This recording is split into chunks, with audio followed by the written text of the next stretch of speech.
સુરત શહેરમાં ડિંડોલીથી Rami park bridge સુધીના રસ્તા ઉપર ખાડાઓની સમસ્યા વાહન ચાલકોની હાલાકી વધારી જીએસટીવી ટીમે મોપેડ મારફતે આ રસ્તાઓનું રિયાલિટી ચેક કરી ખાડાઓની ગંભીર સ્થિતિ દર્શાવી રસ્તા પર અસંખ્ય ખાડાઓને કારણે વાહન ચાલકોને મુશ્કેલીનો સામનો કરવો પડે છે અને વાહનો ખરાબ થવાની ભીતિ રહે છે। આ ખાડાઓને કારણે ટ્રાફિક જામની સ્થિતિ પણ સર્જાઈ રહી છે, જેનાથી રોજિંદા મુસાફરોનો સમય અને ધીરજ બંનેની કસોટી થઈ રહી છે। સ્થાનિક લોકોએ વહીવટી તંત્ર પાસે ખાડાઓના રિપેરિંગની તાત્કાલિક માંગ કરી, પરંતુ તંત્રની કામગીરી હજુ શૂન્ય જોવા મળી રહી છે। गाड़ी का मेंटेनेंस खाली पहले 1500 2000 आता था, अभी वो मेंटेनेंस 2500 3000 के पास हो गया है।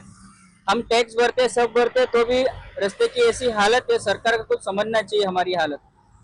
क्या कहोगे खड्डे को लेकर कितना दिक्कत? खड्डे में ऐसा है, रास्ते पे खड्डा नहीं है, खड्डे में रास्ता है सर। आप यहाँ से रोज आते जाते? यस, बहुत दिक्कत होती है सर, बहुत समस्या होती है। कोई बाइक वाले तो यहाँ पर बहुत स्लिप होते हैं, दिक्कत बहुत होती है सर।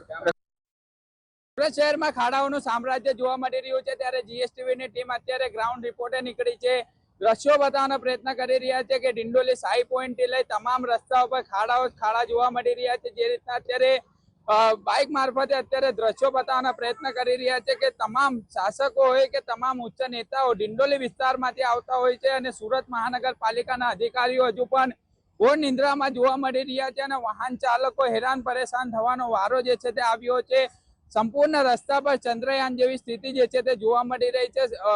ઉબડ ખાબડ ખાડામાંથી અને કમરતોડ ખાડામાંથી સુરત વાસીઓ જે છે તે પસાર થતા નજરે પડી રહ્યા છે। હાલ અત્યારે ડિંડોલી વિસ્તાર હોય કે તમામ વિસ્તારની અંદર અત્યારે ખાડાઓનું સામ્રાજ્ય જોવા મળી રહ્યું છે, ત્યારે જીએસટીવીની ટીમ ગ્રાઉન્ડ રિપોર્ટર નીકળી હતી। આપણે દ્રશ્યો બતાવવાનો પ્રયત્ન કરી રહ્યા પાછળના કે જે અત્યારે સંપૂર્ણ રસ્તા પરથી અત્યારે વાહન ચાલકો પસાર થતા હોય ત્યારે તેમને ખૂબ જ હાલાકીનો સામનો જે છે તે કરવાનો વારો આવી રહ્યો છે। ત્યારે જીએસટીવીની ટીમ વાસ્તવિકતા બતાવવા માટે ગ્રાઉન્ડ રિપોર્ટ પહોંચી હતી અને તેને જ લઈને અત્યારે તંત્રને અનેક વખત રજૂઆત કરવામાં આવી છે, પરંતુ રજૂઆત કરવા છતાં પણ નિરાકરણ આવતું નથી અને એ સ્થિતિ સ્થાનિક લેવલે કઈ અલગ પ્રકારની જોવા મળી રહી છે। સુરત મહાનગરપાલિકા દ્વારા મોટા મોટા દાવાઓ કરવામાં આવ્યા હતા, સુરત શહેરમાં ખાડાઓ ન પડશે, પરંતુ વરસાદી માહોલમાં સુરતમાં ખાડાઓનું સામ્રાજ્ય જોવા મળી રહ્યું છે અને સ્થિતિ ડિંડોલી વિસ્તારમાં જોવા મળી રહ્યું છે। સ્થાનિક લોકો દ્વારા અનેક વખત રજૂઆત કરવામાં આવી છે, પરંતુ રજૂઆત કરવા છતાં પણ